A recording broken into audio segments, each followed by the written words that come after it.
Well,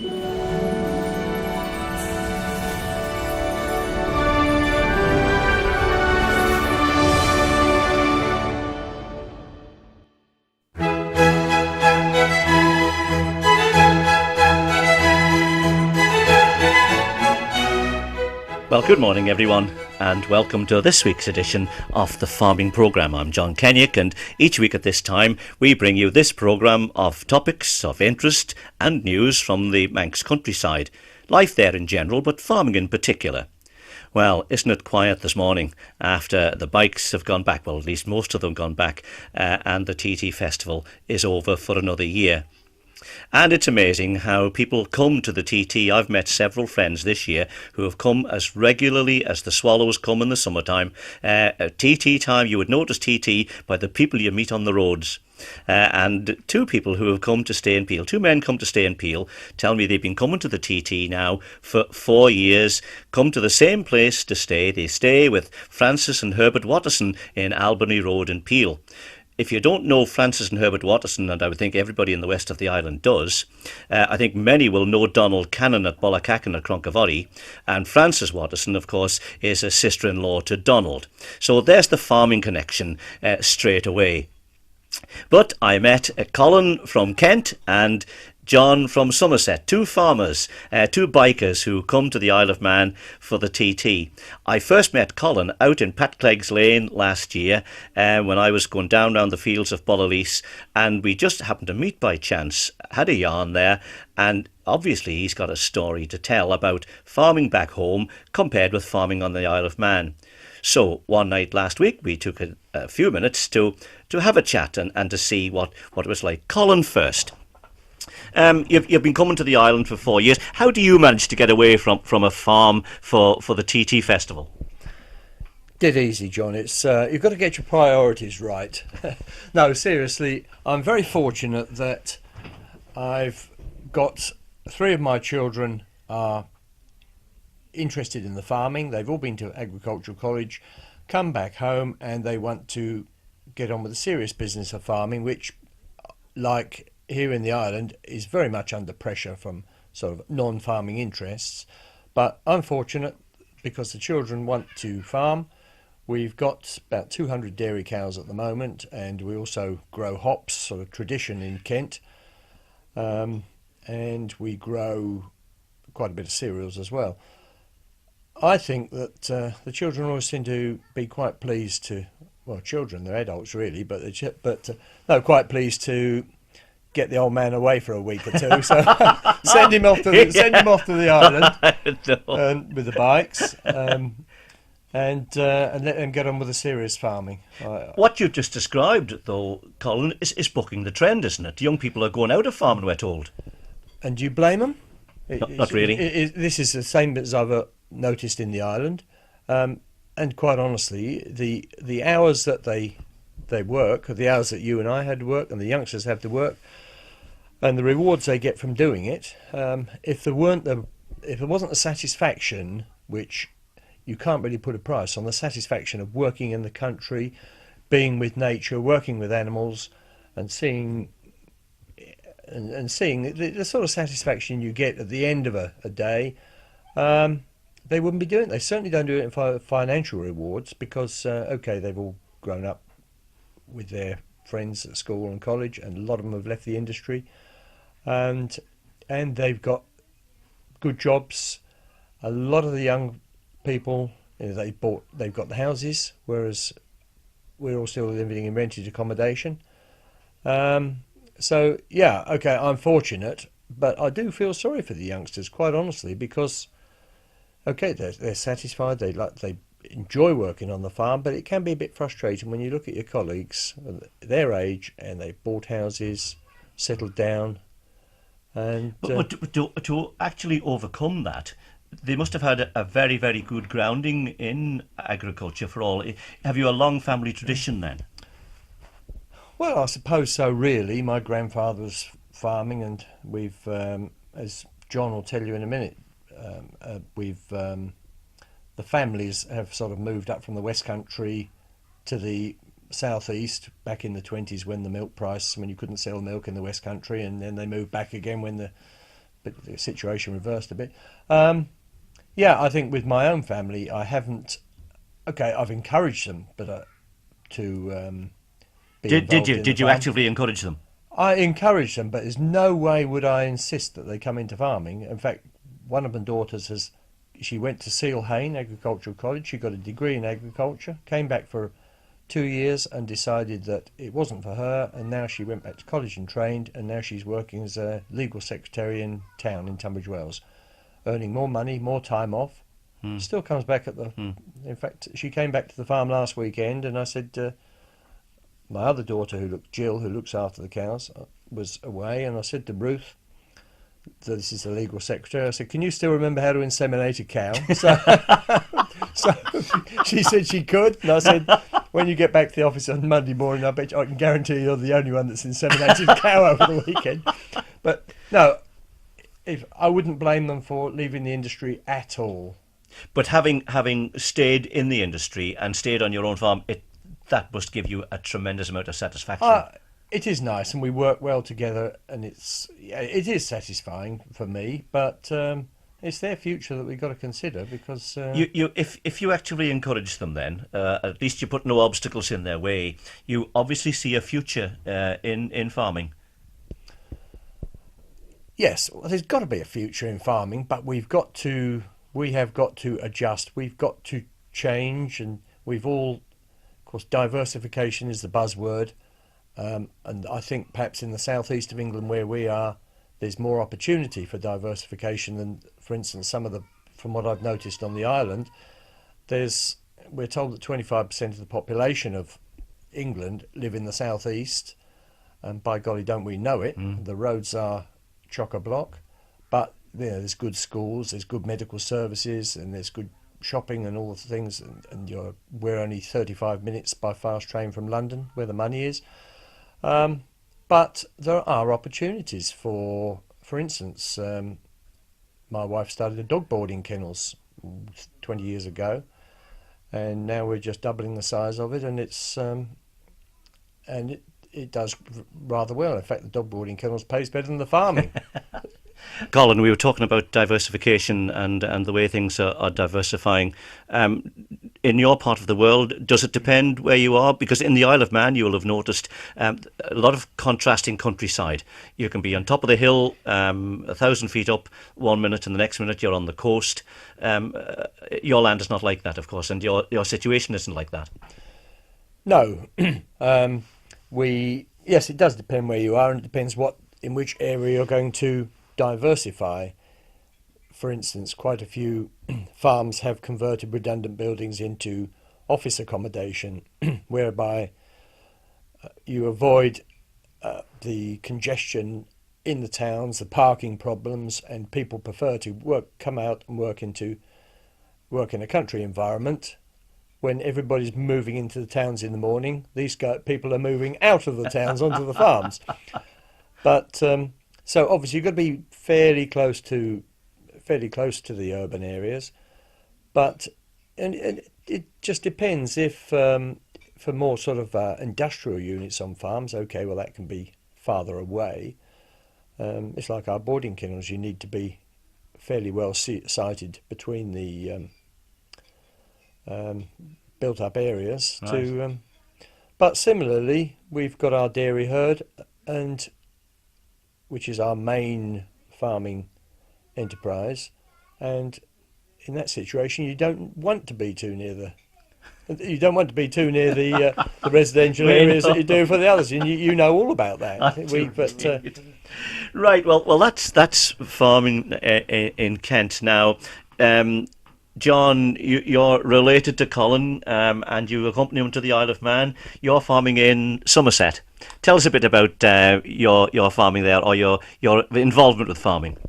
Well, yeah, as I say, Colin and I are first cousins. Father moved from Kent to Somerset when I was 3 years old, so consequently my accent is very different to Colin's. Colin always makes a joke that us old boys in the south don't know what farming's about, and I do think that our standard of life is a bit slower than they have up there. They do always seem to be in a tear and rush, whereas perhaps we're in a tearing rush, but we get the jobs done, whereas they tear around, tear around not getting them done. No, And are you happy to do it that way? yes, yes, because I've always tried to think that farming is a way of life, but also you've got to live. And if you don't live outside of farming, which is where the bikes come in, then there's pointless doing the job.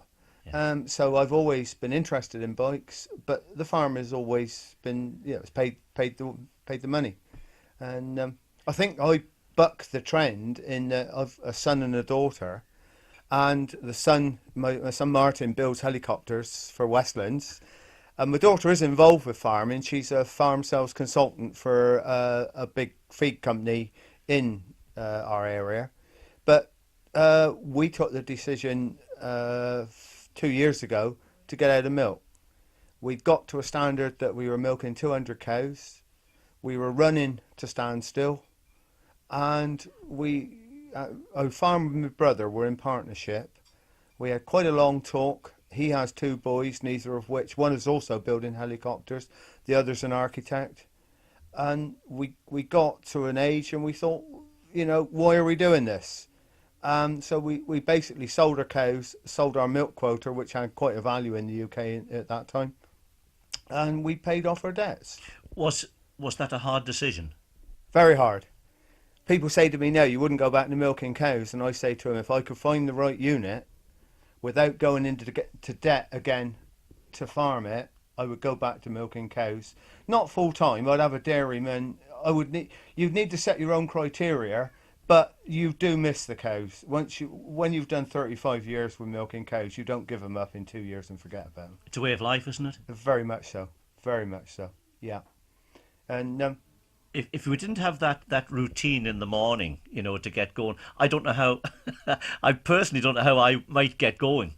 I mean, Wellingtons and boiler suits strategically placed for a 6:30 start every morning, whether you feel well or whether you don't, except maybe a couple of mornings when, here when Stuart will milk for us every other weekend. But it's very much a rhythm that you get into, and I think I might just be a bit fearful of stepping out of it. I think you're right. It's funny, we were, last year was the first year that we were actually out of cows and we had no animals. We're growing 100 acres of arable crops and 100 acres of grass.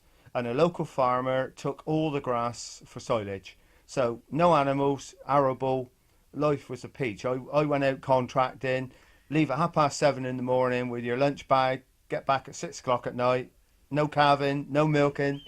I can see you're loving it, are you? I know. What I'm trying to work out is, how were you able to say to me earlier that you would go back to it? Well, this is it. Now, this year, my wife and myself, my wife works for a big local haulage company, Wincanton Group, and has done for 10 years now. We made the decision that we wanted animals.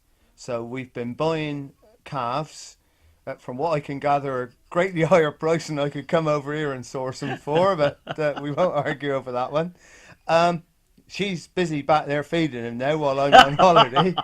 But this is, as you just said, the animals were part of our life, and we've now got 60 head of beef of varying ages around the farm, eating the grass. I still go contracting. I've cut it down. At the moment, I'm on regular 3 days a week. With, if the job needs it, I put in the extra time, and the rest of the time I'm now at home farming the ground again. Whereas last year we felt we didn't farm it. On our lane 10 years ago, there would have been 8 dairy herds numbering 500 cows. There's none at all now, none at all. The farms have just, all the farms have been developed. I could not take you to even a farm that is as it was 10 years ago. The money is rolled in basically from London. We're just off the 303. London is an hour and a half away. And these people, they come, they buy these houses, they develop them, they come down Easter, Christmas and weekends. And that's what we've now. Farming in our areas, it doesn't exist anymore as such. What about what we all like to talk about as the fabric of rural life? How is that? Is that changed with you? What's it like living in your countryside now, in the village, or on the farms? How has it changed? At the risk of perhaps upsetting one or two people, it's being played at. People that come in that can afford these properties, and we're talking of properties on our lane that have been between 700,000 and £2 million to buy. They like to think they're rural people, but unfortunately, and I think it applies to the island with the come-overs and the stopovers, they aren't, and it will take them an awful long time. They don't appreciate what the countryside is. We move some animals up and down the road. Years ago, you could shut gates or they had cattle grids. Now, there's nothing like that. And your animals get on their gardens.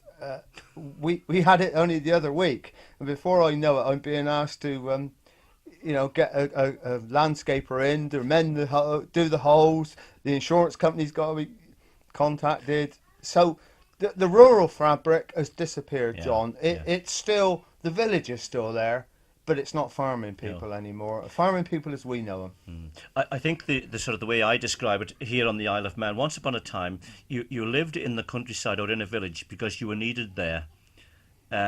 Today, people live there because it's a nice place to live. Exactly. Couldn't have put it any better at all. Yeah, and it's. I think as long as they do at least try to understand the country way, it's when you get people who won't even try to understand it. And on the roads, I think, is probably where it manifests itself most. I think you're right.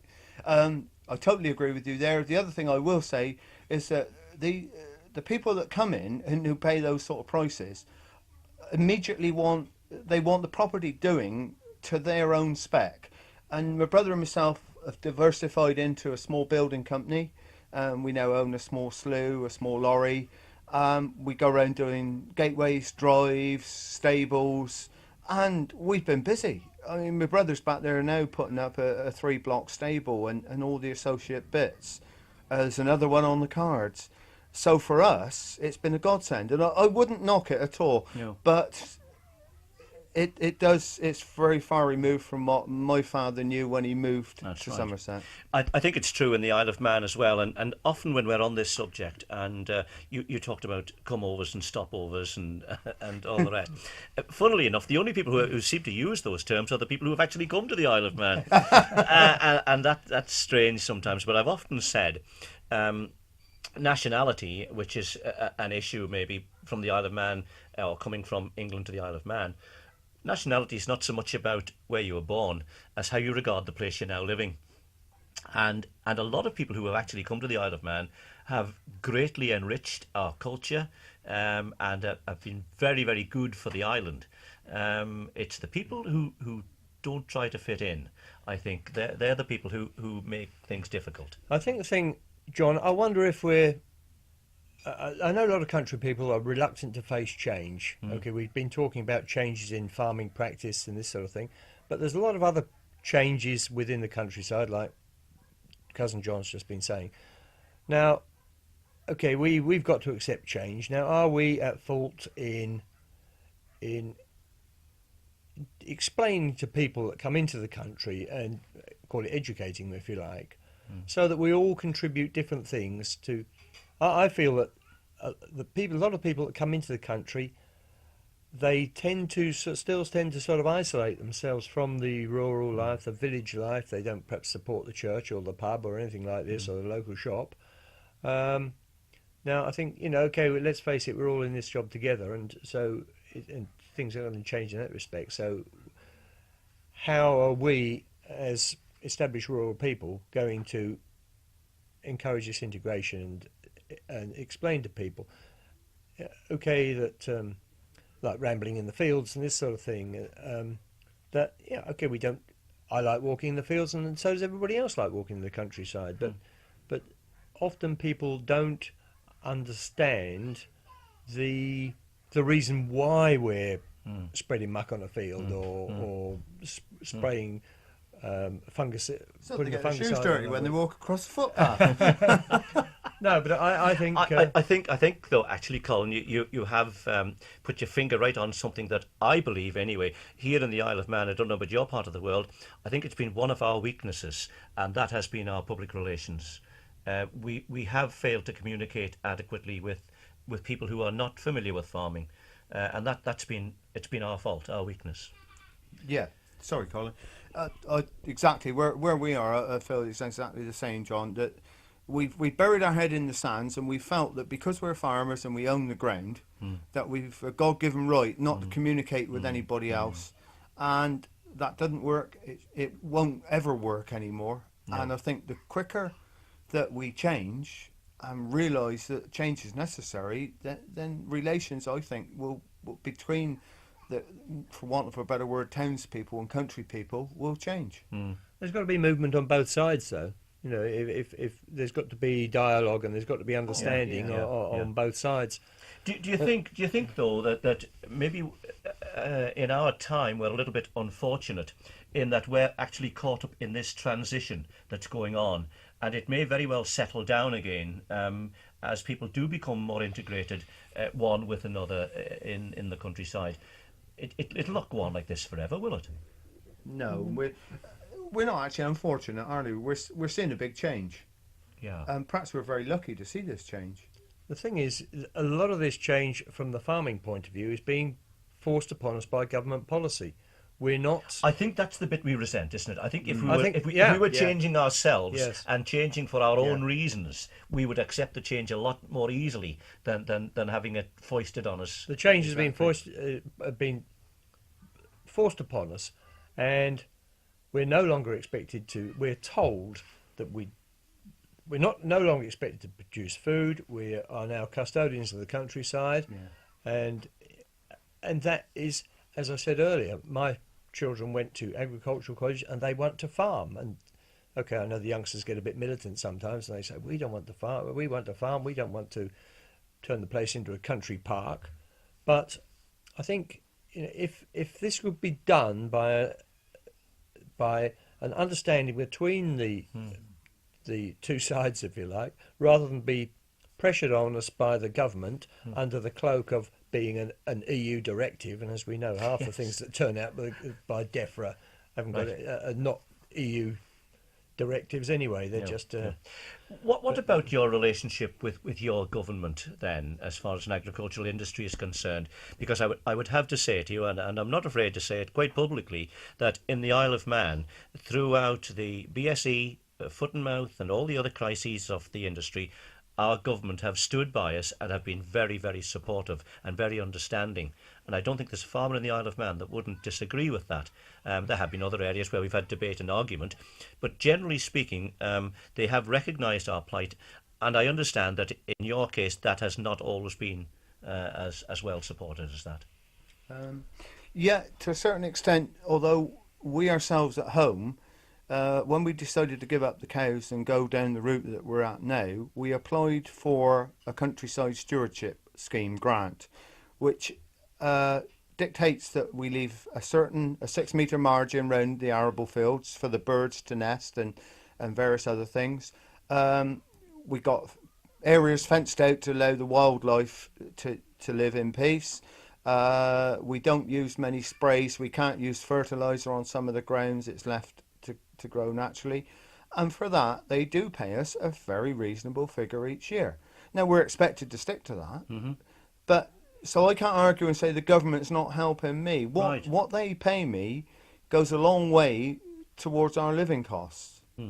And Colin, could you comment then on the government attitude? You're looking forward now to a farming future for your family. Have you confidence in the way that it'll be handled either by Europe, by England, or wherever? In a word, no. I think if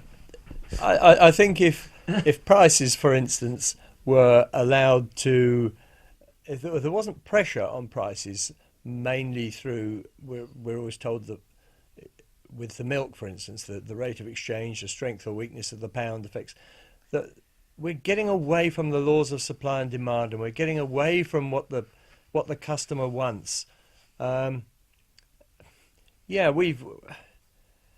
think possibly the reason, as I said, my family want to farm, so I've given them every encouragement. Yeah, we borrowed a heck of a lot of money to put in a new milking parlour to do it, but we're still going on that route, and we reckon that given a modest amount of encouragement, we could be as efficient as anybody. Give it usual story if the given the level playing field, Exactly. whatever nationality, and we could. I think if the Europeans, and we're always having this threat that milk could be imported from, where after all it's only we're almost nearer France than we are London, but Right. and milk could be imported into the country. But if they were subject to the same regulations, the same welfare restrictions, same quality of control and traceability of food, I think we could compete, Easily. but Yes. quite easily. Yeah. But I think, as I say, given a fair chance, we could compete. As John, we're also involved with a stewardship scheme, not quite on the scale that John is. I tend to think whether it's a different region, whether it's the scheme is as good as the local manager, we haven't sort of enjoyed quite the sort of response, I don't think, that they seem to have done in the West Country. But I think possibly it's more difficult in the South East because we're a lot more populated. Yeah. But perhaps the scheme is not quite adjusted to the individual areas as it could be. Some fine tuning to be done. Perhaps. Yes, I think so. They're all fairly, and with the It's fairly new, isn't it? well, this idea. it is, and with the midterm review that we're all waiting for, saying what the heck is going to happen to agriculture, and we're sort of saying, well, there's so many possibilities of change with the midterm review, and now it looks like being watered down anyway. There's going to be a lot more encouragement to get involved in environmental schemes. So, yeah, there's going to be a lot more changes, and a lot in the next 12 months, I think. Right. So you're here now. We're at I forget what day it is now. We're at Thursday evening, I think. And you stay on the island last till when? Tomorrow night. Yeah. Oh, you go back after the senior race. Yeah, we do. Yeah. So, and have you enjoyed your time on the island? Yeah, it's brilliant. We've had a super week. We've had typical island weather when it's when they forecast the rain, it's sunny, and then the exact opposite. Or it's Brian raining- Ray will be delighted with that. Raining in Kirkmichael and fine at the grandstand. But no, the roads have been dry. The weather's been, as far as the racing's concerned, racing's been good. Could we also say, just a minute, that we appreciate that bikers mess up the island, and we do appreciate that the people put up with a great deal, and we're grateful for the fact that they do that to allow us to come here. Well, that is nice, but we've actually grown up with the TT, and we've been used to this, for years. I used to hear my father telling once of a farmer who resented spectators sitting on his hedges, and this would be way back in the 1920s. And he went round with buckets of tar and emptied them on the top of the hedges, to discourage anybody. Gladly now that nothing there. I mean, we welcome people. We have difficulty on the island believing that people in leathers are not welcome at some establishments. We find that strange, because anybody in leathers in the Isle of Man at TT, we call Grand Prix or Southern, they're our guests, and I hope you found that the treatment reflects that. We have, yeah.